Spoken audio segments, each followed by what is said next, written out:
First of all, I think when I got this invitation from my media team to come and speak here on this occasion, primarily my thought was, what am I going to speak with the doyens of the sector already sitting on the dais? And thanks to the panelists already, whatever I had prepared has already been spoken. So now, my regards to Professor Colin, Lieutenant General J.S. Alhuwalia, Professor Bhattacharya, who has been one of the key factors of why I am standing here today. It happened that 7 years back, I attended, when I was an aviation enthusiast, I attended one of his conferences, and that started my mold to get enrolled into CSR activities. And Shri Ashok Kapoor. Thank you very much, and to all the delegates, very good morning. So when I was thinking what to speak now, so when Professor Colin was speaking, I was a bit tensed, because all the matter that I had prepared in these piece of papers have been discussed. So now the question is, what do I speak? So the best thing that I can speak, and what I think CSR should concentrate, is your experience. So I will take about 5 minutes of your time and sort of share my experience, because in the last 7 to 8 years, as a group of young enthusiasts, we have gone from door to door to evaluate what is CSR in India, from a position ground that people used to just woo away saying that CSR is not in our agenda, to now that we have a quite huge bunch of corporate clients who come to us to design their policies. So this journey, I'll just put it short, as short I can, so not take much of time.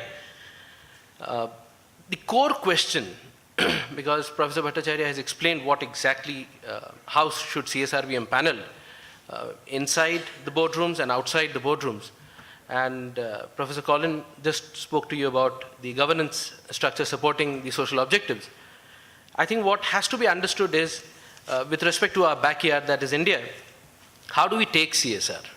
And a part of it was when we started going to various organizations, and we started talking to them, and we realized that, whenever we used to go and talk to somebody saying that we need to talk to the CSR guy, we need to talk to the person who is responsible for CSR, it usually landed up to be the HR person, or the advertisement person, or the sales, or the communication. There was no specialist on board. That means the companies did not take it very seriously.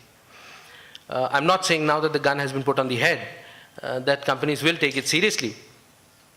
What is our take on CSR? So I'll sort of explain it, our team's take on it. Well, CSR is like good karma. Everyone talks about it, very few do it, and even fewer do it well. So this is what our understanding is. Now, there are two schools of thoughts here, two narratives that are put forward as far as CSR is concerned. So one school of thought says that businesses have this inherent tendency to work for self-greed and self-motivated interests. And I was reading one of the great management guru Peter Drucker's interview a few years before he left us all. And he said that CSR is a distortion of the basic fundamental of business. Because there was an old cliche principle which was there, that the business of business is to do business. And he said, if you ever find an executive who talks about owning up to social responsibility, well, you have an agenda next day, first in the morning, fire him. And then there is the second narrative, which says businesses and corporations have this inherent capacity to work under civic virtue, which says that they work in a time-constrained environment where they have objectives lined up, and they work for civic virtue.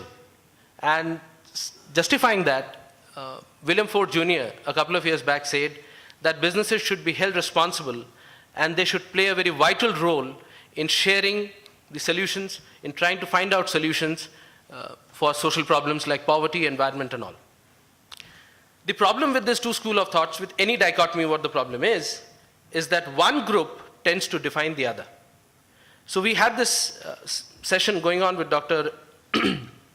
Banerjee in Australia a few years back, and through a webinar, and the topic of discussion was not corporate social responsibility, because in Australia, as Professor Bhattacharya must be knowing, CSR is quite a prevalent, it is one of the nations where CSR reporting exists, not in a regulated form, but still companies like the UK, about 500 or 600 top companies report CSR activities on an annual basis.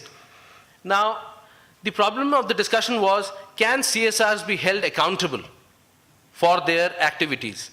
And this discussion has been going on in the West for many years now, but Indian government has been able to put in place a reporting mechanism. Now, I'm sure the amendments are on the way, it will be debated, annexures will come, the law will take its own course. But I think it has created an enabling atmosphere where that initial push to just handhold in a specific guideline and a map has happened. So now the question is not whether we are going to do it. So the question is, we will have to do it, so let's do it properly. That's the question. Now, as far as CSR is concerned, why am I discussing what is CSR here today? Some of the very intelligent and strong brains of the boardrooms are going to be here today. And I think this is the apt opportunity when, if we exchange through this conference a slight viewpoint on what CSR is, and we are able to push that agenda a bit in the mind of the directors who are going to be here, the independent directors who are going to be here, because they hold a great pole position in the boardroom, and they can influence justified business policies. And if CSR agenda can be integrated into business policies, you do not have to actually have a separate department of CSR. You can actually embed within the business agenda, and you can have your value chain mechanism working, sustainability issues addressing, strategic issues being addressed, and this can all fall in line when you embed CSR in your business policy. Now, the understanding of CSR in India, to a great extent, goes back when we tend to believe that free food distribution always addresses the issue of malnutrition. This is a very peculiar example.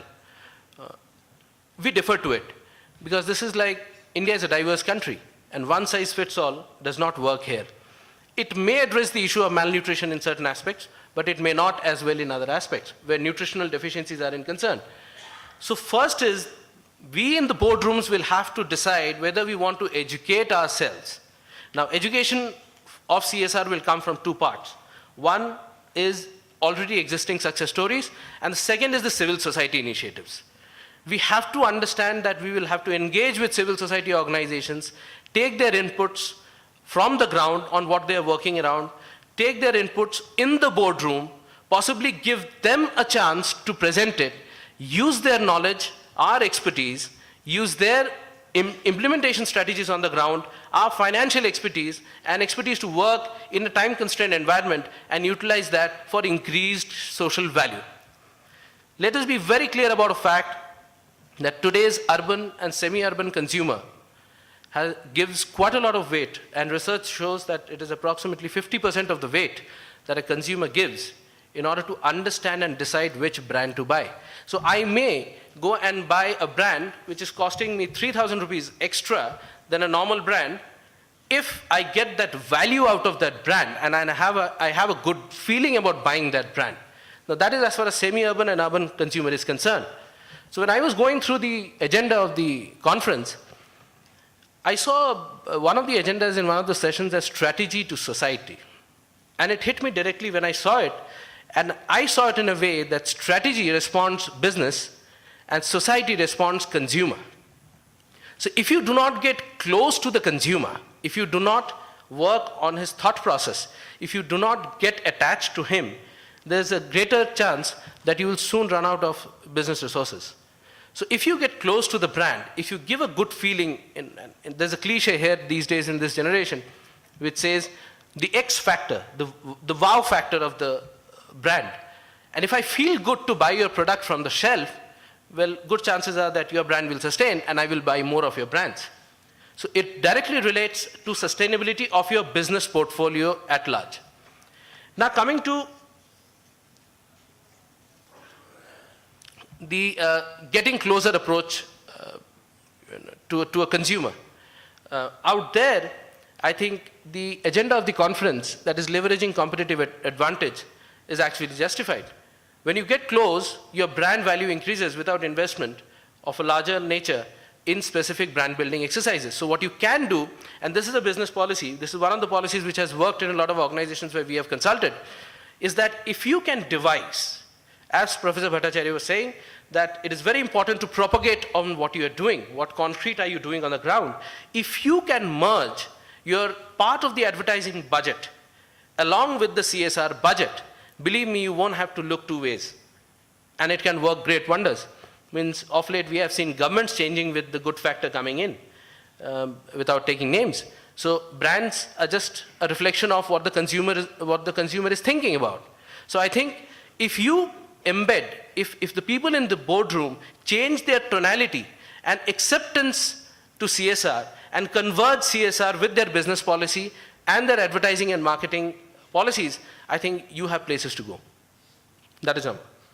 Now, what is the role of media? There was an agenda in the session which says that role of media and social media. Media and social media have now started influencing government formations. We have seen people have excessively come out and exercised their democratic rights in the last few months and have changed the course of few streams in the Indian governance structure. And let us not forget the role of media and social media that have played. If you can utilize media and social media to engage and propagate at the same time with the civil society initiatives on the ground, believe me, sky is the limit. You don't have to think twice. It is really working, although the internet penetration in India is about 10 to 12% right now, but the consumer, which is actually, whose capacity to purchase is increasing day by day, is actually going to go ahead and keep that at the back of his mind while picking your product up from the shelf and getting you to your business profits. Now let's come to the accountability factor. There are stalwarts here, and I think in the next 2 days, I hope to learn a lot from them. The accountability mechanism that has this recent buzz of CSR, and I think that has been going around in the last 4 months. We have seen n number of people talking about CSR is because of that mandate that has come on our head. That 2% of your annual profit, average 3 years profit, has to be contributed to social activities. And they've given a very good guideline to it, which I can debate, but I think at least there is a guideline now which pushes us to do something about it and not only talk about it. We have to realize that this mandate is not a gun on the head of the corporates. This mandate creates an enabling atmosphere where you and I can start talking about CSR. It means understand that 10 years back, we wouldn't have expected this conference and such a huge gathering of such one of the group of sharpest brains in the industry coming here and talking about corporate social responsibility. Let us give the credit to the government by saying that at least they have made the first initiative of pushing us to this platform where we have started talking. We've started talking and listening to each other. So maybe this is a very good beginning for all of us. And maybe the road ahead is just going to get brighter. And I hope that after the 2-day conference, we are more in convergence than in divergence. So the government has put the policy in place. Whether we can debate of tax savings and all that later on, which I'm sure the experts here will do, and I hope to learn from them. But the government has put its basic thought in place and said, you have to do. So now the question is, let's do it properly. So what you can do is that we can actually summarize our activities in the boardroom. So this is a small bit of suggestion from me to all the board members who are present here in this room, is we understand CSR by 3 S's. The triple S syndrome. So the first stands for sustainability. The second is strategy. And the third is creating shared value. So if your economic agenda does not address the social agenda to a certain extent, chances are you'll run out of your economic objectives sooner or later. So I've heard this thought in many conferences from a lot of people that when the tide rises, all the boats rise. The question is, when the tide falls, the boats which are anchored actually do not sink. So we have seen an economic correction done for a few years now. We have seen how markets are volatile, how brands can take a beating. And I think if we now strategize and we now make up our mind in order to say that now our objectives will be more socially rooted, chances are when the tides are down, which it might be any time, and I'm not speculating, you will be anchored. Your brand will be anchored. And as far as engagement with civil society organization is concerned, I find this typical animosity because we do a consulting for a lot of companies in India for whom we design policy framework for CSR policy projects. And we tend to have this animosity where they tend to think that the civil society organizations are not fit. And a similar kind of animosity also exists in the civil society framework, where they tend to believe that, well, the corporate should only give money and forget about it, we are the best people to implement it. The solution to this problem, any dichotomy, is in between.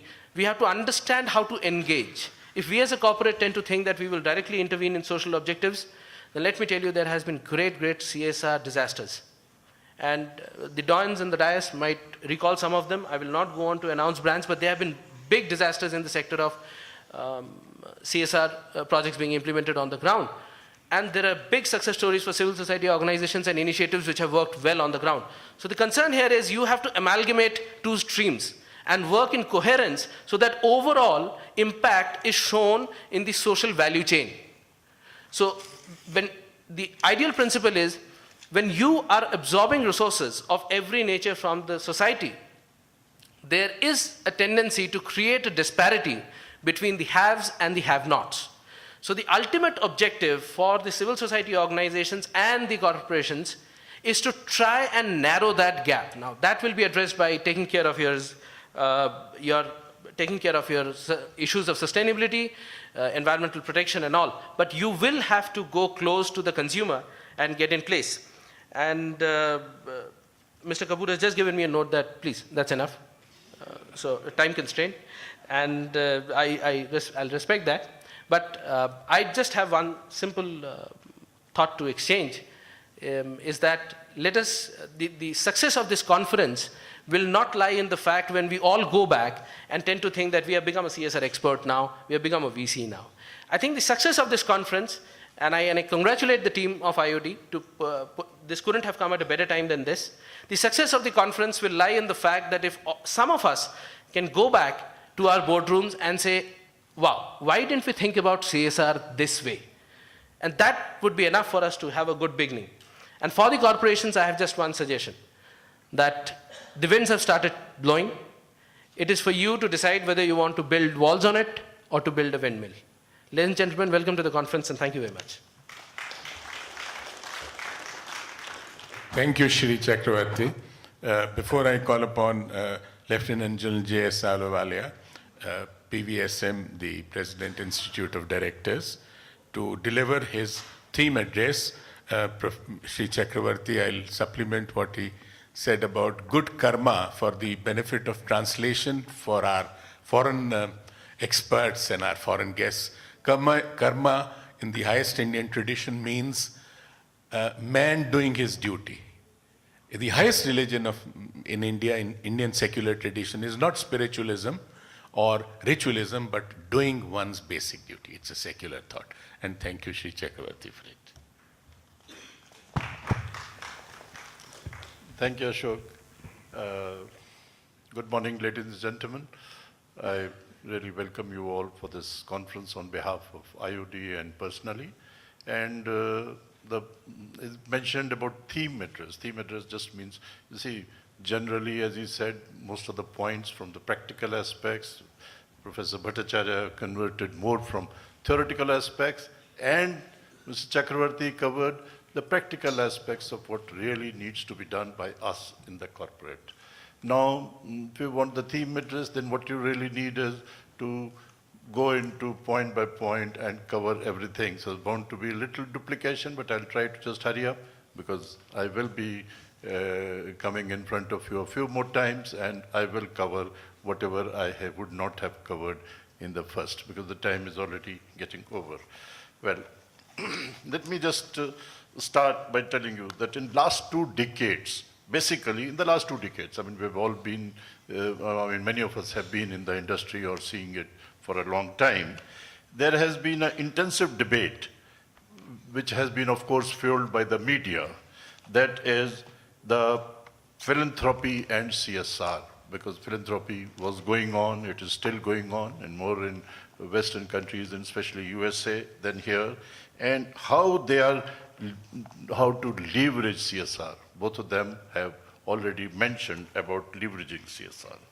Now, there are a few things that deteriorating economic climate and ethical scandals, especially like Enron and Satyam that we have had here, they led to an emphasis on doing business in a more responsible manner. This is how these things started moving faster in the last 20 years, the last 2 decades, as I'm saying. Second was to avoid the negative impact on society and environment. Now, earlier, as we all know, economists like Adam Smith and Milton Friedman, etc., have been talking about collective good and that the person, the maximizing the profit is the real purpose of the business. Now, this is, the growing view today is that how to be a part of a larger society so that impact can be on the society, and this can only be more than profit and not just mere profit. But profit has to be there, otherwise the business will not be sitting. The CSR is essentially a business-driven movement based on voluntary compliance and self-regulation and for new demands which keep coming up by the civil society. This regarding understanding of CSR, it has been punctuated with numerous definitions that have been coming up from various sources so far and various theories. They have gone through a paradigm change in the last 2 decades, as I mentioned, with way beyond its philanthropy and community roots. And there is a need to embed CSR concerns in the DNA of the corporations. Deliberate inclusion of public interest into corporate decision-making process.